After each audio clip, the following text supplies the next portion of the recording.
Muita gente trabalha, já trabalhou, ou viu alguém que já trabalhou com projetos.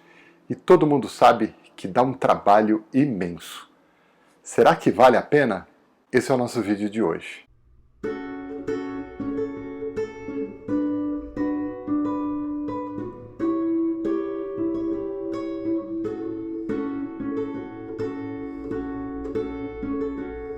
Nos últimos vídeos, a gente tem tratado de PBL, que é a aprendizagem por problemas, a gente tratou de estudo de casos e a gente também fez antes um vídeo para comparar esses métodos. Hoje a gente vai falar do PJBL, ou aprendizagem baseada em projetos. Primeiro, um esclarecimento. Muita gente coloca PBL como aprendizagem baseada em problemas ou aprendizagem baseada em projetos. Porque, afinal de contas, todo projeto traz em si um problema. Então, eles chamam de PBL as duas técnicas. Particularmente, eu prefiro distinguir um do outro porque elas são um pouco diferentes. Como a gente já destacou um pouco no primeiro vídeo desta série, há algumas diferenças na abordagem metodológica, no tempo de execução e na maneira que eles vão acontecer com os alunos dentro da sala de aula. Então, eu faço uma distinção do PBL, aprendizagem baseada em problemas, e o PJBL, aprendizagem baseada em projetos, que são nomes, simplesmente. Quem quiser chamar de PBL, problema ou projeto, tá tudo certo. O importante não é o nome, o importante é saber ter o domínio das duas técnicas, que tem algumas diferenças, que a gente está tentando ressaltar aqui, quais são essas diferenças da abordagem por projeto e da abordagem por problema. Então hoje a gente vai falar especificamente da abordagem por projeto. A primeira coisa é definir o que é um projeto. A definição mais sucinta que a gente pode ter de um projeto é a seguinte: é um conjunto de ações que vão levar ao cumprimento de um objetivo. Simples assim. Você organiza ações para chegar num objetivo. Essa é a definição mais simples e sucinta que a gente pode dar para projeto. De uma certa maneira, muita coisa se encaixa nessa definição. Por exemplo, você vai fazer uma viagem, ela pode ser encarada como um projeto. Qual que é o seu objetivo? Viajar. Então você vai reservar hotel, você vai arrumar a mala, você vai comprar passagem, você vai organizar uma série de ações para ir viajar. Esse é o seu projeto, é a viagem. E aí, isso traz uma característica muito interessante. Todo o projeto ele é marcado por um encerramento, que é quando você atingiu o objetivo. Obviamente, a gente está tratando aqui de educação. Então, o que é um projeto dentro da escola, um projeto com alunos? É simplesmente um conjunto de ações que professores e alunos, principalmente, vão tomar ao longo de um período. Esse período pode variar por um mês, um bimestre, um semestre, enfim, para atingir um objetivo. Esse objetivo, ele pode ser o desenvolvimento de um produto, de um serviço, resolver uma determinada situação, mas enfim, a primeira coisa importante é a gente saber, é o professor saber quais são os objetivos de aprendizagem, o que ele quer que o aluno aprenda com aquela atividade. Não só em termos de conteúdo que ele vai querer desenvolver, trabalhar com aqueles alunos, mas também em outros termos, por exemplo, fazer os alunos aprenderem a se organizar, a gerenciar tempo, a trabalhar em equipe, a falar, fazer uma apresentação do projeto, ou seja, aprender a se comunicar, aprender a escrever através de um relatório. Tudo isso o professor tem que colocar como objetivos do seu projeto, ok? Então esse é o primeiro passo importante. Segunda coisa, o professor vai definir que tipo de projeto ele vai trabalhar. Então, eu divido aqui em 4 tipos de projeto. Primeiro, são os projetos livres, né? O aluno simplesmente escolhe o que ele vai fazer, o tema que ele vai trabalhar, o conteúdo, enfim, é o projeto livre, a escolha totalmente do aluno. Normalmente, os trabalhos de conclusão de cursos, os projetos, TCCs chamados, né, trabalho de graduação, trabalho de conclusão de curso, eles são temas livres. A gente dá essa liberdade ao aluno para que ele escolha o tema dele. O segundo são os projetos temáticos. O que é um projeto temático? Você dá um tema e dentro desse tema o aluno vai desenvolver. Vou dar um exemplo de um tema que eu já trabalhei, era Leonardo da Vinci. Então o aluno tinha que pesquisar uma invenção do Leonardo da Vinci e reproduzir aquele invento ou aquele projeto do Leonardo da Vinci agregando alguma coisa tecnológica. Então o aluno tinha a liberdade de escolher o seu projeto dentro daquele tema Leonardo da Vinci. Isso levou a eles a estudarem os projetos do Leonardo da Vinci, enfim, isso tinha um objetivo. E o agregar a tecnologia, era um curso de engenharia, ele tinha que agregar algumas coisas tecnológicas ali no meio, também tudo isso estava estabelecido e criado. Outra coisa é um projeto dirigido. Projeto dirigido, você dá um determinado problema específico que o aluno vai ter que resolver. É aí que ele se confunde muito com o PBL. Você dá um problema e fala, você vai resolver este problema. Os caminhos que você vai usar para resolver esse problema são seus.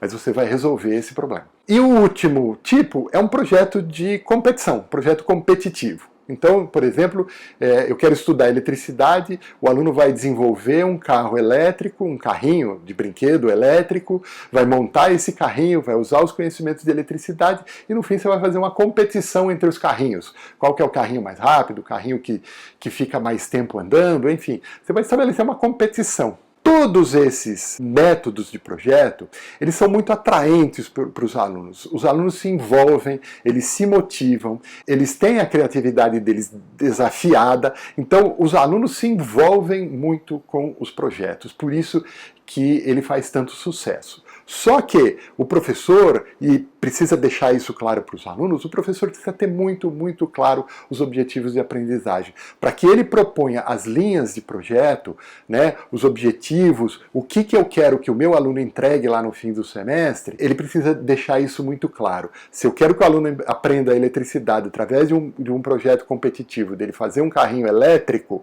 então você precisa deixar isso muito claro, porque senão ele vai fazer um carrinho mecânico.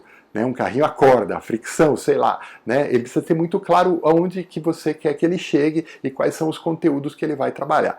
Paralelamente a isso, o professor, ou o conjunto dos professores, vão trabalhando aqueles temas de projeto, nas aulas, enfim.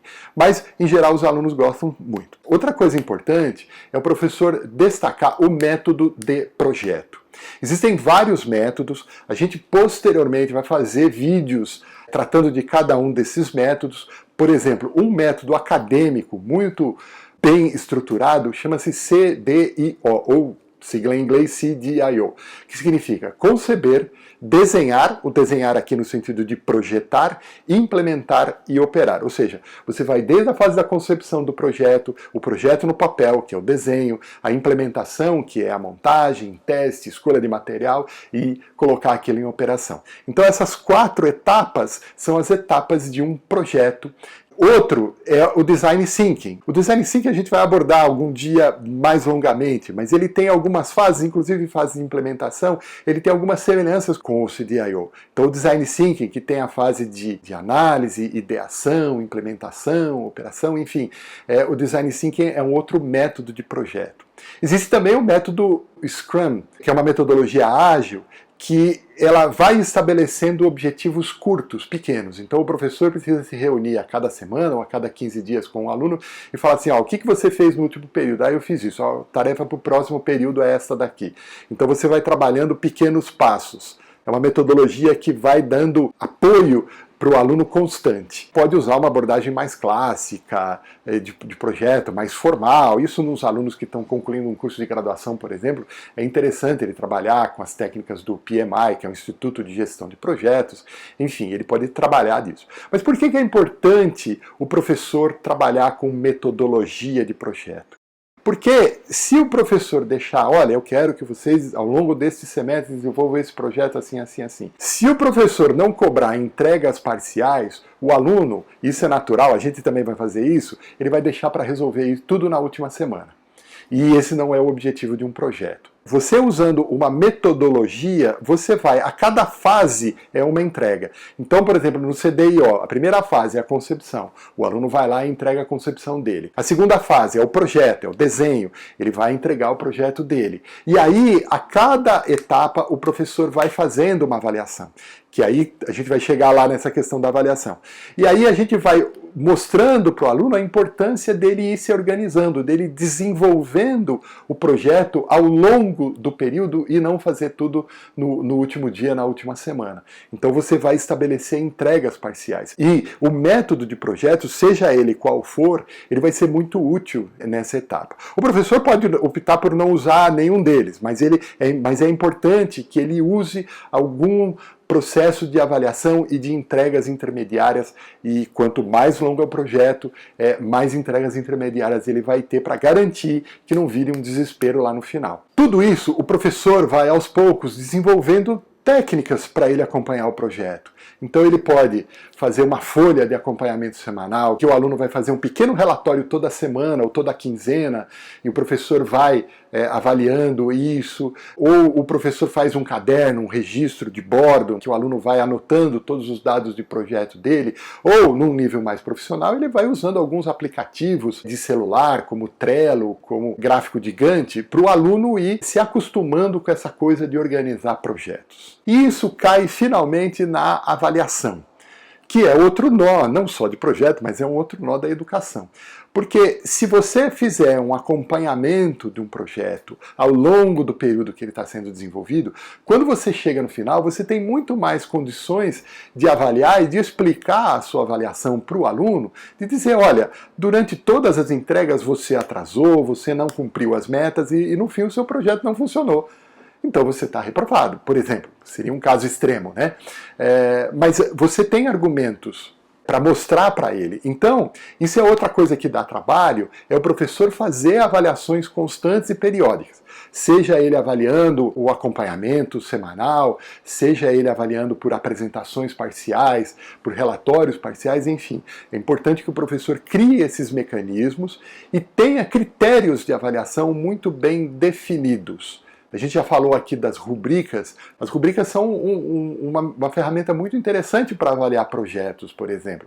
Porque ele vai definir, olha, aluno, você está sendo avaliado nesse aspecto, nesse aspecto, nesse aspecto. Aqui você atingiu os objetivos, aqui você ficou devendo. Enfim, você consegue fazer uma avaliação, o aluno consegue ter uma ideia do desempenho dele e ele consegue entender o porquê que ele tirou aquela nota. E o que é mais importante, ele consegue entender o que ele aprendeu, o quanto ele evoluiu com o desenvolvimento daquele projeto, as ferramentas que ele usou, as técnicas que ele usou, o que ele teve que buscar aprender. Tudo isso tem que ser colocado ao longo do período da execução do projeto. É por isso que ele dá trabalho, mas eu vou dizer para vocês, é uma coisa extremamente compensadora, porque o aluno ele acaba adquirindo ao longo do tempo uma maturidade, uma percepção do próprio aprendizado, enfim, todas as vantagens do mundo existem quando você trabalha em projetos. Lembrando um pouquinho da taxonomia de Bloom, a gente trabalha todos os níveis da taxonomia. A criação, porque ele vai ter que criar soluções para algumas coisas, ele vai ter que procurar o conhecimento, ele vai ter que, eventualmente, ele vai precisar de alguma coisa, ele vai precisar de uma assessoria técnica do professor ou do professor de uma outra disciplina. Enfim, em termos de aprendizagem, em termos de maturidade, em termos de segurança, os projetos são muito, muito válidos e muito importantes no desenvolvimento dos alunos. Ok? Como eu falei, a gente vai voltar aqui no futuro a tratar um pouquinho mais dos métodos de projeto, esses que eu citei aqui, a gente vai esmiuçar, a gente vai voltar a falar de avaliação, enfim, esse é um assunto muito grande, né, que daria horas de vídeo, então nós vamos dividir esse trabalho com projetos e em outros, ao longo do tempo, a gente vai conversando sobre isso. Isso é para vocês também irem acompanhando o canal, porque cada vez a gente vai trazendo essas coisas. E é muito importante também que você deixe seus comentários, quem já trabalhou, quem tem dúvidas, quem teve algumas experiências, deixe um comentário aqui para a gente poder fazer um trabalho legal aqui em conjunto. Não só eu fazendo o trabalho, mas vocês trabalhando com a gente. ok?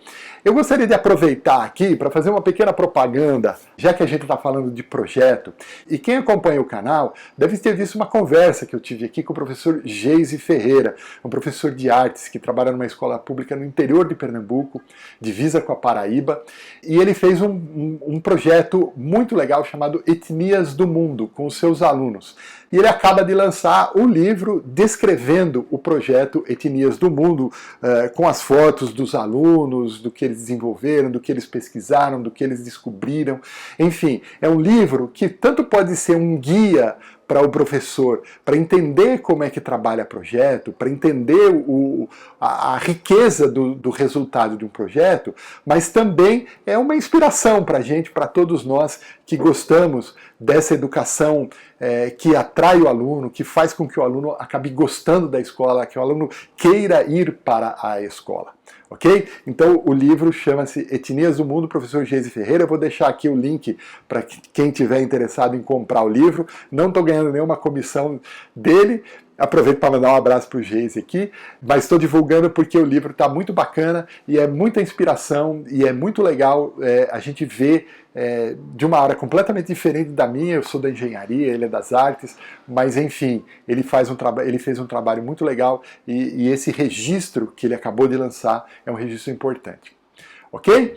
Não esqueça de se inscrever no canal, tocar naquele sininho para toda vez que tiver vídeo novo. A gente já sabe que todo sábado tem vídeo novo, mas ele vai mandar um e-mail para você avisando que tem vídeo novo.